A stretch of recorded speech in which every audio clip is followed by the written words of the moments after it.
Everyone, आज हम class 6 का चैप्टर 4 साइंस का सॉर्टिंग मटेरियल इनटू ग्रुप कर रहे हैं। इसका सेकंड वीडियो है। इससे पहले वीडियो में आप सॉलेबल और इनसॉलेबल पढ़ चुके हैं। यहाँ पे हम एक्टिविटी 5 में आते हैं। एक्टिविटी 5 में आपको बोला गया है कि आप कुछ सैंपल कलेक्ट कीजिए, जैसे कि विनेगर हो गया, लेमन हो गया, लेमन जूस हो गया, सॉरी, मस्टर्ड ऑयल हो गया, कोकोनट ऑयल हो गया, केरोसिन। और इनको क्या करें, अलग अलग पानी के गिलास ले लीजिए और उसमें इनको डालिए। तो जिस गिलास में अपने विनीगर और पानी को मिक्स किया है वहाँ तो आप देखेंगे कि वो दोनों आपस में अच्छे से मिक्स हो गए हैं। ऐसे ही लेमन जूस भी जो होगा ना, वो भी पानी में अच्छे से मिक्स हो जाएगा। लेकिन अगर आप देखें जिन गिलास में आपने मस्टर्ड ऑयल डाला है, कोकोनट ऑयल डाला है, केरोसिन डाला है, तो ये ना आपके अच्छे से मिक्स नहीं होंगे। ये एक लेयर टाइप की बना लेंगे पानी के ऊपर, यानी कि आपको नज़र आएगा कि हाँ जी, इसमें ऑयल डला हुआ है, इसमें मस्टर्ड ऑयल डला हुआ है, या इसमें कोकोनट ऑयल डला है, या इसमें केरोसिन डला हुआ है, क्योंकि ये पानी पर तैरने लगते हैं, पानी के ऊपर एक परत सी बना लेते हैं, उसके साथ अच्छी तरह से मिक्स नहीं होते हैं। ठीक है, जैसे यहाँ लिखा हुआ भी है, we notice that the some liquid get the completely mixed with the water, some other do not the mix with the water and form of the separate layer when kept inside of the some time।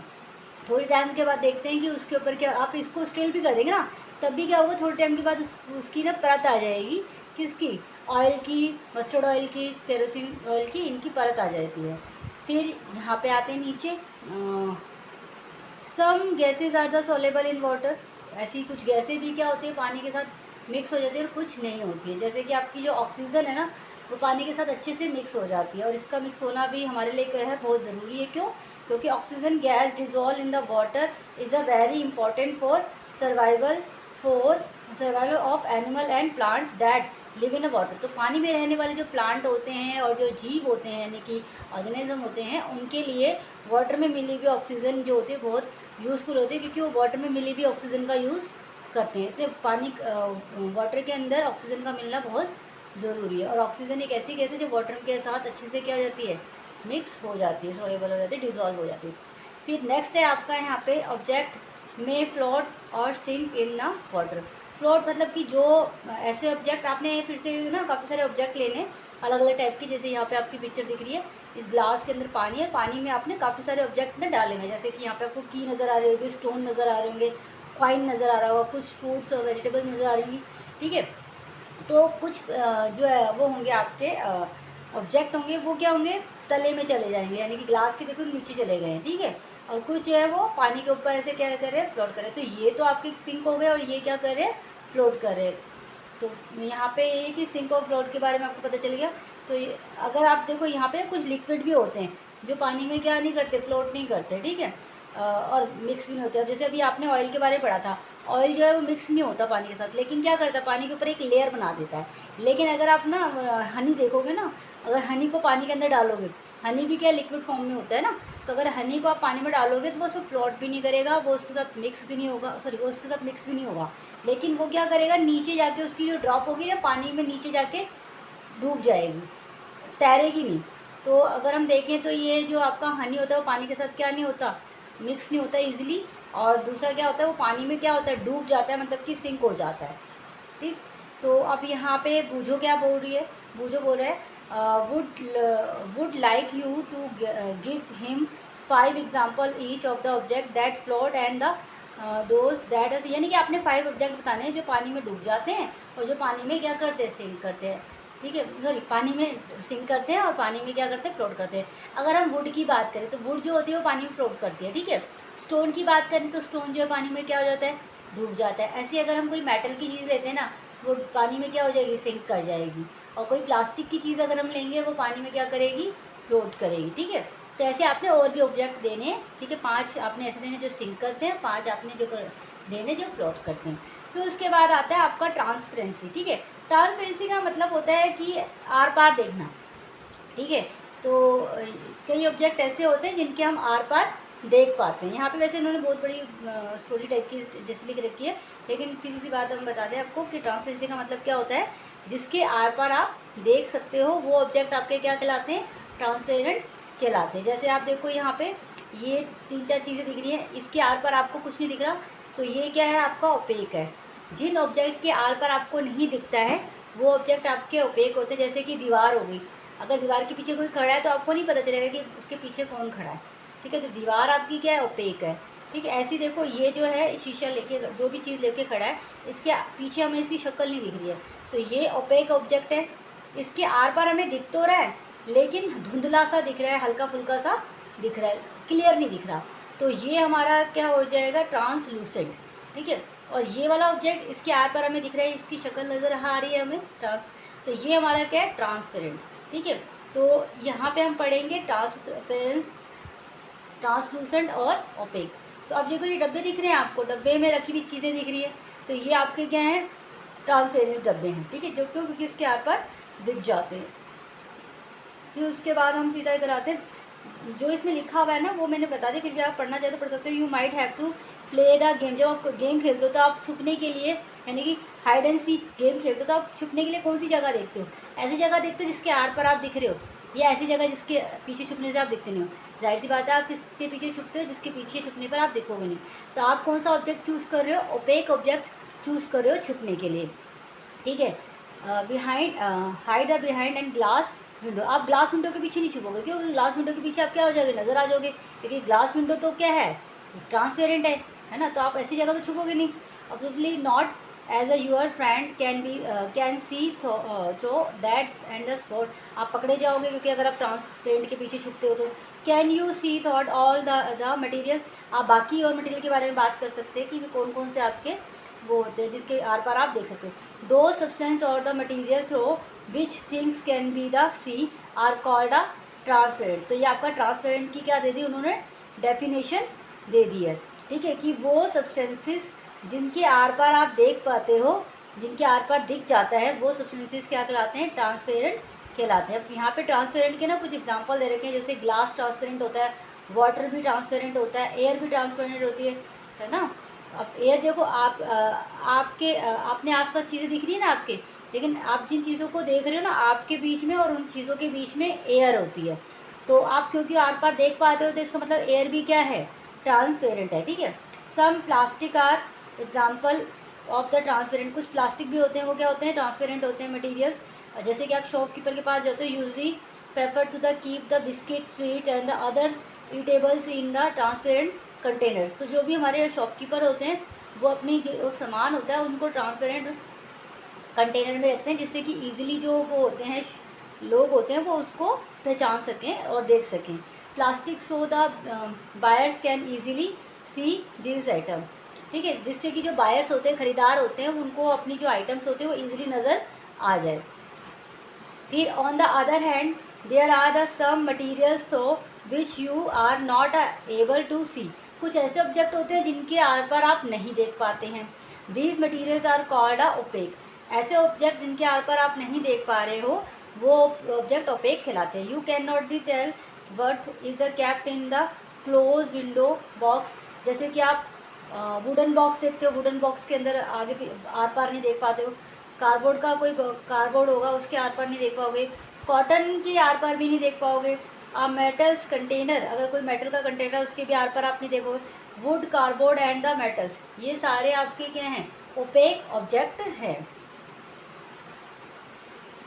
Are example of the opaque material, ठीक है, अगर OPEC material का वो मांगेंगे example तो आप दे सकते हो कॉटन, वुड, मेटल, ये सब आपके ओपेक ऑब्जेक्ट हैं। Do we found that we can group all the materials and the object without any confusion as other opaque और ट्रांसपेरेंट, तो हम ग्रुपिंग करने में फिर से हमें थोड़ी सी आसानी हो जाएगी। फिर हम कैसे ग्रुप करेंगे, जो ट्रांसपेरेंट है उनको अलग, जो ट्रांसलूटेंट है उनको अलग, और जो ओपेक है उनको अलग, इस तरीके से हम ग्रुप कर सकते हैं। फिर take a sheet of the paper and took throw are towards of the lighted bulb, make a note of your observation, now put to, अब अपना एक पेपर लीजिए, ठीक है, उस पेपर को बल्ब के आस पास लेके चेक कीजिए कि आपको क्या दिखता है, तो हाँ हमें जो बल्ब है वो नहीं दिखेगा जब हम पेपर से आर पार देखेंगे, तो इस टाइम पे पेपर आपका क्या है, ओपेक है, क्योंकि आप आर पार नहीं देख पा रहे हो, ठीक है। या आपको जो दिख रहा है वो क्या दिख रहा है, हल्का सा लाइट सा दिखेगा, नहीं तो उसकी शेडो बनी हुई तो दिखेगी। सम ऑफ द ऑयल, अब उसमें क्या डालो, कुछ ऑयल के ड्रॉप्स डालो, फिर उसको रब कर दीजिए, हल्का सा फैला दीजिए उस कागज़ के ऊपर, on the this sheet of the paper, look again towards the lighted bulb, अब दोबारा से लाइटेड बल्ब देखो, तो अब जो लाइटेड बल्ब है ना वो आपको दिखाई देगा लेकिन क्लियर नहीं दिखाई देगा, ठीक है।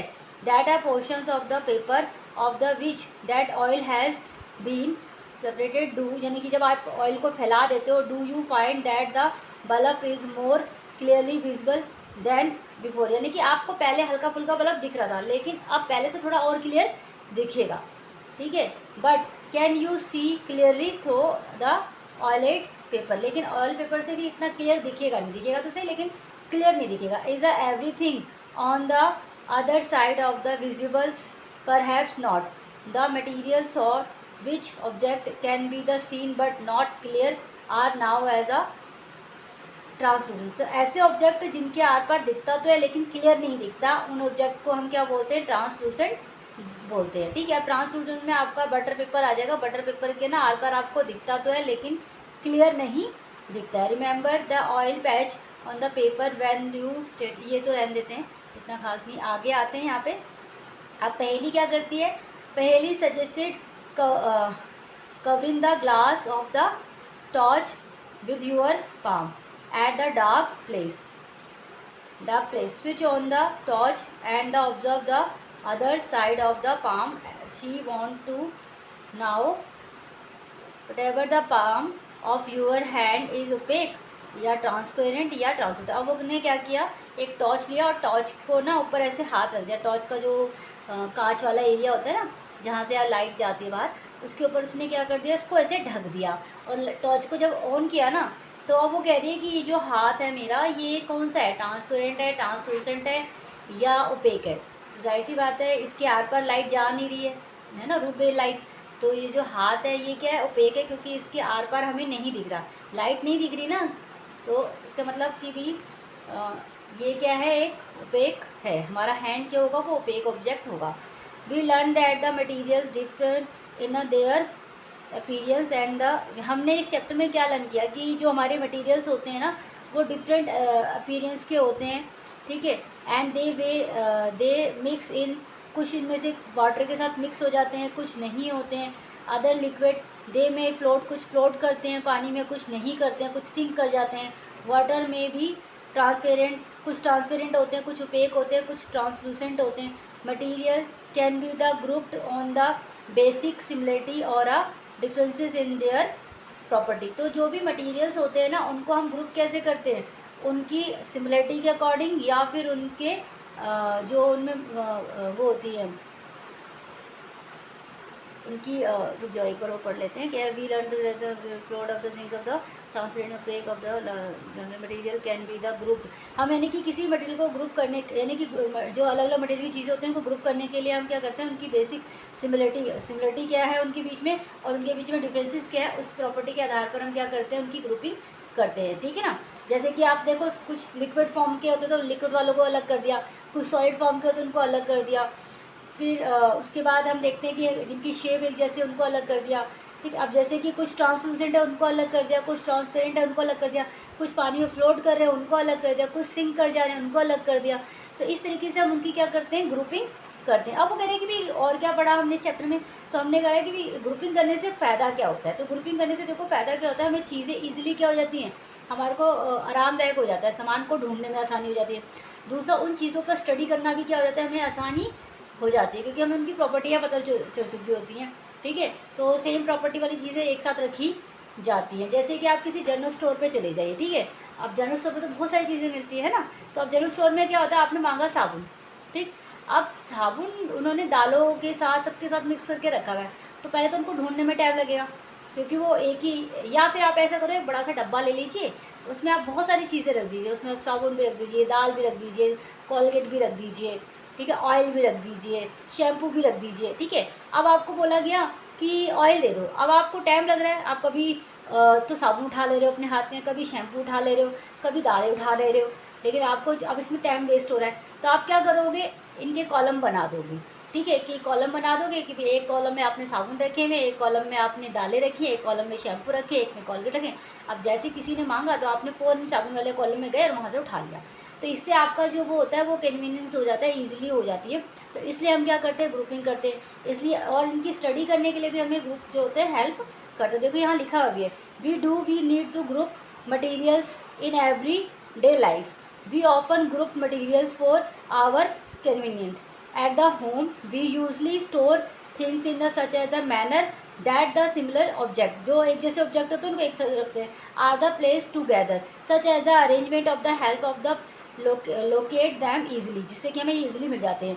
Similarity of the grocery usually kept in the all types of the biscuit on the corner and his shop, all shops of the another, while the grain and the pulses are stored. यानी कि वही क्या आप group करते हो अपने घर में भी. आप देख लो, किचन में ही देख लो, आप किचन में बर्तन जो होते हैं वो सारे एक तरफ रखे होते हैं. कभी कभी तो ऐसा होता है बड़े बर्तन अलग रखे हुए होते हैं और छोटे बर्तन जो होते हैं अलग रखे होते हैं. कभी कभी ये भी होता है कई जगहों पे कि जो कुकिंग करने वाले बर्तन होते हैं उनको अलग रखा जाता है और जो खाने वाले बर्तन होते हैं उनको अलग रखा जाता है. फिर आप ये देखते हो कि जो मेटल के बर्तन हैं उनको अलग रखा गया है और जो नॉन मेटल के हैं मतलब कि कांच के बर्तन हैं उनको अलग रखा गया है. और किचन में आप दालें एक तरफ रखते हैं, है ना, और ऑयल्स जो होता है वो एक तरफ रखते हैं, सब्जियां जो होती हैं वो एक तरफ रखते हैं. ऐसा तो नहीं आप सारा कुछ इकट्ठा रख देते हैं किचन के अंदर, तो आपको सर्च करने में मुश्किल होगी. इसलिए तो ग्रुप इसलिए किया जाता है कि हमें एक तो ईजिली हो जाता है किसी चीज़ को ढूंढने में और किसी चीज़ पर स्टडी करने में भी हमें क्या होता है ईजी होता है. देखो लास्ट वाले पैराग्राफ में आपका लिखा है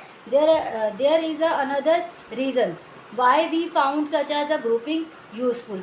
dividing the materials in a group make is the convenient to study their property and also the observe any patterns in these properties. We will study more about this in higher classes.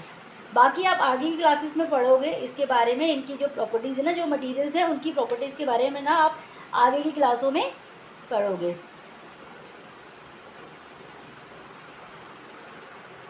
तो chapter आपका ख़त्म हो गया है. आपने इस chapter में देखो क्या क्या पढ़ा. आपने हार्ड पढ़ा, हार्डनेस क्या होती है, सोलेबल पढ़ा, आपने लस्टर पढ़ा, मटेरियल्स के बारे में पढ़ा, मेटल्स के बारे में पढ़ा, ओपेक के बारे में पढ़ा, रफ, सोलेबल्स, ट्रांसलूसेंट, ट्रांसपेरेंट, इन सब चीज़ों के बारे में आपने पढ़ा है. इसके अलावा आपने अपनी बुक में यहाँ पे भी पढ़ना है. यहाँ पे कुछ मेन पॉइंट दे रखे हैं इसमें, जैसे कि यहाँ पे देखते हैं object around us are the made up of a large variety of the material. हमारे आसपास ना बहुत सारे ऑब्जेक्ट हैं जो अलग अलग मटेरियल के बने हुए हैं. ठीक है. A given materials could be the use in make a large numbers of the object. It is the also possible that a object could be the made of the single materials और of many different types of the materials. उसके बाद है आपका different types of the materials have two different property. अलग अलग type के जो material होते हैं उनकी अलग अलग प्रॉपर्टीज़ होती हैं. some materials are shiny in a appearance while others are not. कुछ जो होते हैं शाइनी होते हैं दिखने में और कुछ शाइन नहीं करते हैं. some are the rough, कुछ रफ होते हैं. some smooth, कुछ स्मूथ होते हैं. similarly some materials are hard. मैंने ये सारी ना प्रॉपर्टीज़ है कि कुछ हार्ड होते हैं, कुछ शाइनी करते हैं, कुछ नहीं शाइन करते हैं. some of the materials are the soluble in the water where some others insoluble. कुछ मिक्स हो जाते हैं पानी के साथ, कुछ नहीं होते हैं. सब materials such as the glass are the यानी कुछ मटीरियल क्या होते हैं ट्रांसपेरेंट होते हैं, कुछ ट्रांसलूसेंट होते हैं, कुछ ओपेक होते हैं. Materials are the grouped together on the basic similarity and the differences in the their property. हम यानी कि कैसे ग्रुपिंग करते हैं, तो हम ग्रुपिंग कैसे करते हैं, materials are grouped together on the basic similarity. उनकी बात जो बेसिक सिमिलरिटी होगी उसके बेस पर हम उनकी ग्रुपिंग करते हैं और उनमें जो डिफरेंसेस होते हैं उनके बेस पर उन पर क्या करते हैं, हम ग्रुपिंग करते हैं. फिर things are the grouped together for a convenience and to study their property. अब क्यों ग्रुप करते हैं, तो हमें ईजी हो जाता है, कन्वीनियंस हो जाती है और क्या होता है स्टडी करने में, उनकी जो प्रॉपर्टी है उनको स्टडी करने में ईजी रहता है. ये चैप्टर आपका हो गया ख़त्म आज.